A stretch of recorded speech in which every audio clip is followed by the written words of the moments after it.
प्यार से कहना धन निरंकार जी। आज सभी दूर दूर से सत्संग के लिए आए और हर एक के दिल में भाव भक्ति के, प्यार के, सत्कार के, खुद के सुधार के, कि ये परमात्मा को पहले ब्रह्म ज्ञान द्वारा जीवन में लाकर फिर ये भक्तिमय जीवन जीकर और हर पल में इस परमात्मा को रखकर जीवन इस तरह सुंदर जीते हैं भक्त।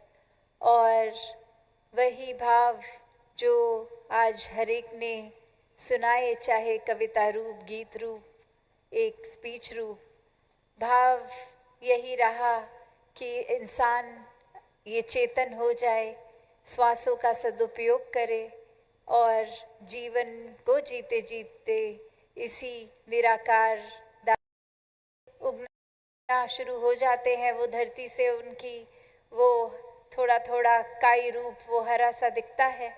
और वहीं एक अगर हम बैम्बू को देखें कि ये इतना सींचने के बाद भी 4 साल तक तो वो धरती से ऊपर कुछ नज़र ही नहीं आता। कितनी बार उस इंसान के मन में ये भी आता होगा कि इतनी मेहनत तो हो रही है पर कुछ फल तो मिल नहीं रहा। और कैसे वो तकरीबन 5वें साल में वो बैम्बू फिर ना ही सिर्फ धरती से निकलता है पर वो कुछ ही बहुत ही छोटे स्पैन में इतनी हाइट, इतनी लंबाई को अचीव कर लेता है। वो एक ही साथ उगता है और उगता ही चला जाता है। तो भाव यही कि हम भी अक्सर अपनी सोच को, ख्याल को कैसे ये सोच लेते हैं कभी तो एक ऐसे पौधे की तरह कि कुछ हमने सोचा और वो उसी समय एहसास हो गया कि ये एक ख्याल अच्छा है या नहीं है, हमें इस ख्याल के ऊपर और गहराई में जाने की ज़रूरत है, या कहीं ये ख्याल एक हमारे नुकसान के लिए या औरों के नुकसान के लिए तो नहीं, तो उस ख्याल को वहीं छोड़ देते हैं। ठीक उसी तरह जैसे वो पौधा कुछ बहुत जल्दी ही एक पानी डालने पर वो बीज अंकुरित हो गया। और वहीं अक्सर ऐसा भी होता है कि हम ऐसे सबकॉन्शियसली ये इतनी चीज़ें सोचते जा रहे हैं और उसका परिणाम एकदम से हमें नहीं समझ में आ रहा कि हम ये ख्याल को सोचते जा रहे हैं, कोई नुकसान तो नहीं हो रहा, पर वो एक हमारे अंदर किस तरह वो ख्याल अपनी नेगेटिविटी, ये कालक जमा रहा है मन के। कैसे हम ये वर्षों वर्ष एक नफ़रत का रास्ता लेके एक किसी से दिल तक की दूरी बना लेते हैं, ये सोच के कि कुछ हमें गलत परिणाम तो मिल नहीं रहा, तो ऐसी सोच को कायम रख लें। तो बात वही कि कैसे फिर एक दिन जिस तरह वो बैम्बू अचानक से निकला भी और हाइट भी ले गया, उसी तरह जैसे हम देखते भी हैं कि एक वोल्केनिक इरप्शन होती है जो एक ज्वालामुखी का रूप जो अंदर ही अंदर बन के फिर एक साथ इतना सारा एक साथ वो उसमें से लावा भी निकल जाता है। तो कैसे हमारे अंदर अगर हमने एक वैर, निंदा, नफरत इत्यादि ऐसी चीज़ों को ही जगह दी, परमात्मा को नहीं दी, तो वो फलस्वरूप हमारी पर्सनालिटी पे भी आती हैं बातें। किस तरह के हम इंसान बनते जा रहे हैं, वो हम क्या, क्योंकि हर जगह पूरे संसार में बहुत कुछ है ग्रहण करने को, तो हम कण कण से कैसी शिक्षा ले रहे हैं अच्छाई की कि बुराई की, और उसी का एक नतीजा, एक बाय प्रोडक्ट यही है कि फिर जो चीज़ हम ज़्यादा ग्रहण करेंगे, हमारी सोच, हमारा मन उसी के प्रति और दिलचस्पी रखेगा। तो जिन्होंने तो सत्संग करी, ये परमात्मा का सहारा लिया, अच्छे विचारों को अपनाया, अपने जीवन को एक सुधारमय बनाया, उनके अंदर तो फिर ये एक सालों साल से या कुछ पल से अगर ये खाद रूपी सत्संग रूप और ये रूप फिर एक बड़े वृक्ष का हो या पौधे का, वो उस तरह से एक अच्छी इंसानियत भरी खाद से, एक स्पिरिचुअल खाद से एक ग्रोथ हुई, तो वो तो वाकई ही फसल फिर बहुत अच्छी होगी।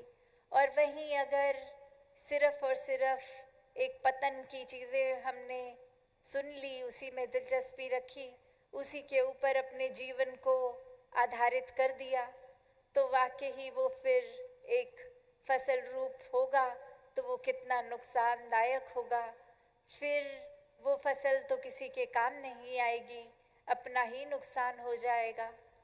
तो कैसे ये संसार में हर समय ये जो चुनाव है, ये विवेक से, ये ब्रह्म ज्ञान के बाद ये चेतनता जो जीवन में है, हर एक ने करना है। और जिनके मनों में परमात्मा है वो तो हर समय फिर एक सही चुनाव ही करते हैं, क्योंकि ये दिमाग फिर एक शातिर, एक चालाकियों भरा, एक दिखावा रूप, या ये जो जिसको एक फेक बोलते हैं कि ये नकली सा, तो कैसे एक मन, एक व्यवहार फेक नहीं होगा, कैसे फिर बहुत ही जेन्युइन, बहुत ही असली एक रूप, वाकई ही एक प्योरेस्ट ऑफ द फॉर्म्स, उस तरह ये इंसानी जीवन जिया जाएगा। ये प्यार से युक्त, प्रेम से युक्त, प्रेमा भक्ति में एक घुला हुआ स्वभाव इंसान का, जब 24 घंटे की ही भक्ति हो रही है, 24 घंटे का ही एहसास परमात्मा का, तो फिर वाकई ही ये इंसानियत का प्रमाण जीवन में हर समय रहेगा। फिर ये फर्क नहीं पड़ता हम कहाँ रहते हैं, कैसा खान पान है, किस तरह का कल्चर है हमारे एरिया का, कैसे एक हम कहाँ जन्मे हैं, कौन से देश में हैं, नहीं, फिर तो बात यही हो जाएगी कि मूल क्या है हर इंसान के अंदर, ये परमात्मा रूप, ये आत्मा, और कैसे ये इंसानी जीवन का ही मकसद इस आत्मा परमात्मा का मेल।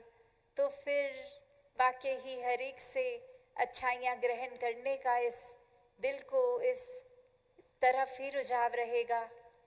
तो बात वही संतों ने जो हमेशा समझाया कि कैसे एक दृष्टिकोण हमारा जब इस परमात्मा के ऊपर केंद्रित है, जब ये फोकस हर समय का यही है, ऐसी सच्चाई जो हमेशा से कायम दायम है, रहेगी और इसका कोई शुरुआत अंत नहीं।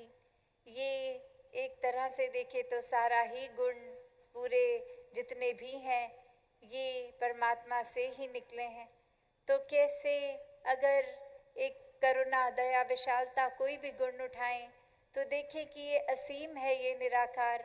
हमें भी अपनी सोच को, अपने दिलों को इतना असीम बनाना है कि हर एक को एक्सेप्ट करें, हर एक के प्रति फिर प्यार का भाव ही होगा, उनको बदलने का नहीं, एक वो जैसे हैं उस तरह से ही उनको प्यार करने का ये फिर प्रयास रहता है। कैसे हर एक में फिर वाकई ही परमात्मा उस तरह दिखता है कि हर कोई वाकई ही पूजनीय लगता है। जब भी हम सत्संग में ये एक बात जो धनंकार सबसे पहले बोलते हैं या वो चरण स्पर्श, तो बात वही है कि वो किसी के शरीर को नहीं, ये कोई इस तरह से नहीं हो रहा, ये तो घट घट में विराजित परमात्मा तो हर एक के शरीर में भी फिर उम्र का वो मोहताज, चाहे बड़ा चाहे छोटा, तो वो नहीं रहेगा, क्योंकि ये मन समर्पित, ये अर्पित हो रहा है सिर्फ परमात्मा को। तो बात वही कि कैसे आज सामाजिक दृष्टिकोण से भी देखें, जहाँ वो स्त्री और पुरुष के पहले अगर कुछ जॉब रोल्स एक होते थे कि स्त्री सिर्फ घर को देखकर, रसोई को देखकर इत्यादि एक रिस्ट्रिक्टेड, और आज इतने एक ब्रॉडर विजन की बात होती है कि घर के चाहे कोई भी कार्य हो वो एक टीम वर्क से, जहाँ स्त्री पुरुष इकट्ठे मिल के एक वो अपनी रिस्पॉन्सिबिलिटी को निभाते हैं घर समाज की, तो वहीं वो बात आती है कि कैसे एक ये शरीर ही है, वो तो एक वेसल की तरह कि अगर एक मूल शरीर में परमात्मा है तो बात वही कि एक पानी का अगर हमें प्यास लगी है तो फिर ये क्या फ़र्क पड़ता है कि कांच का ग्लास है कि तांबे का है, स्टील का है। वो तो एक मेन चीज़ तो सिर्फ पानी है। वो तो पानी हवा में नहीं टिक सकता, तो किसी एक बर्तन में, कंटेनर में रखना है। तो उसी प्रकार ये सिर्फ कुछ स्त्री या पुरुष होने से या एक उस तरह भी कि कोई अगर एक स्पेसिफिकली स्टीरियोटिपिकली एक जेंडर नहीं भी है कोई एक तरह का, तो बात वही कि ये मूल, ये परमात्मा स्वरूप आत्मा, तो ये वेसल कैसी भी शारीरिक हो गई, ये तो जर्नी जो है आत्मा की है। ये मुक्ति, ये मोक्ष की हकदार तो आत्मा है। शरीर ने तो अपना जीवन कुछ सालों का बिताकर एक समाप्त हो जाना है। ये आत्मा का मिलन परमात्मा से सिर्फ ये कराने का ये मीडियम, ये शरीर, ये साधन बन रहा है। तो अपने जीवन में जैसे जैसे हम पल पल सांसें ले रहे हैं एफर्टलेसली, वो पल बीतते भी जा रहे हैं। तो संतों ने तो हर पल को उस तरह समझाया है कि सदुपयोग करो, और हर पल का कैसे सदुपयोग किया जा सकता है। एक हम अगर दिन में देखें तो कुछ समय सो भी रहे हैं, खा भी रहे हैं, अन्य कार्य भी कर रहे हैं। तो बात वही कि सदुपयोग इस तरह कि इस परमात्मा को जीवन में बसा लें ब्रह्म ज्ञान द्वारा। ये निराकार से नाता जुड़ जाता है तो वाकई ही हर पल भक्ति में है। फिर भक्त तो हर समय ये एहसास रखता है कि अभी भोजन भी हो रहा है तो वो निराकार के एहसास में हो रहा है। अभी कुछ काम काज, पढ़ाई लिखाई हो रही है तो भी हर पल वो निराकार के एहसास में हो रही है। एक स्वप्न भी अक्सर इंसान को अगर सोते हुए आते तो जिनका ध्यान हर समय परमात्मा में है, वो उस तरह ही एक नींद के समय भी, चाहे वो सपने आए ना आए, पर वो एहसास कि सोने से पहले एक आखिरी चीज़ भी परमात्मा ही दिल में, और उठते ही सबसे पहले इस निराकार पे ध्यान। तो बात वही कि संतों ने फिर हर समय सदुपयोग किया है। एक परोपकारी बन के सिर्फ परोपकार अपने या अपने परिवार तक नहीं, पूरे समाज, पूरे संसार तक परोपकारी बने हैं। जब भी ये पता चला कि कोई भी ये इंसान अभी अपने असली रूप को नहीं जान पाया, इस परमात्मा को नहीं जान पाया, तो संतों का तो प्रयास यही लगा रहता है कि कैसे हर कोई इस परमात्मा को जान ले, कैसे हर कोई ये मिथ्या, ये झूठ, ये माया, ये रूप बदलने वाली, ये तो परमानेंट सच्चाई नहीं है। आज सच्चाई इस समय अगर आसमान देखे तो अंधकार है, रात हो रही है, और कुछ ही घंटों बाद वो सूरज की किरणें भी दिखेंगी। तो ये देखा जाए तो जो छोटे छोटे कुछ देर की सच्चाइयाँ हैं, इस समय रोशनी है ऐसा तो यहाँ नहीं है, तो वो तो झूठ ही हो जाएगा। तो कैसे ये रूप बदलने वाली, इसी को संसारिक रूप, चाहे वो वस्तुएं हों, एक इंसान हो, कुछ भी रूप वो बदलेगा ही। और जिन्होंने वाकई ही इस बदलाव के साथ खुद को रखा तो वो तो हर समय खुद भी बेचैन रहे। जिन्होंने वस्तुओं के साथ ही बस खुद को बांध लिया तो वो वस्तु जब तक है खुश हैं, वस्तु किसी कारणवश नहीं रही तो अब बेचैनी, परेशानी भी आ गई। तो वाकई ही जिन्होंने खुद को इस परमात्मा, इस निराकार से जोड़ के रखा, वो ही एक आनंद की अवस्था, एक सुकून की अवस्था में जीते जा रहे हैं। और ऐसे ही प्रयास में लगे रहते हैं कि जिस तरह की ठंडक ये हमारे जीवन में आई है, ये हर एक तक पहुँचे। तो बात वही कि ब्रह्म ज्ञान लेकर जहाँ अपना जीवन भी सुखी औरों का भी करने ये भक्त का प्रयास रहता है। कैसे फिर दुख सुख कोई भी घड़ी हो, इंसान को यही भक्त समझाते हैं कि परमात्मा को दुख की घड़ी में भी और सुख की घड़ी में भी डालेंगे तो वो दोनों अवस्थाएं एक जैसी लगेंगी। वो आनंदित रूप, वो फिर अपने ऊपर प्रभाव कुछ छोड़ेंगी ही नहीं। वो बस कुछ सिचुएशन कोई पल आए और गए। तो बात वही, भक्त तो हमेशा उतार चढ़ाव से परे होते हैं। कैसे एक सच्ची लगन मन की परमात्मा में डाल के हर समय ऐसे ही अपने मन में ये खुशी को हमेशा महसूस करते हैं। एक ठंडक, एक रोशनी, अपना मुख उजला हर समय रखते हैं। तो यही भाव कि ये इंसानों ने जो भेदभाव ये नफ़रतों के कारण बनाए हैं, असल में तो परमात्मा ने इंसान को सिर्फ प्यार करने के लिए बनाया। पहले खुद ही प्यार बनकर फिर प्यार आगे बांटने का काम। तो हम खुद अपने अंदर सोच लें कि हम कैसी शिक्षाओं को अपने मन में जगह दे रहे हैं, क्योंकि फिर फसल तो वैसी ही उगनी है। जो हम सोचेंगे जो वही कर्म बनते जाएंगे।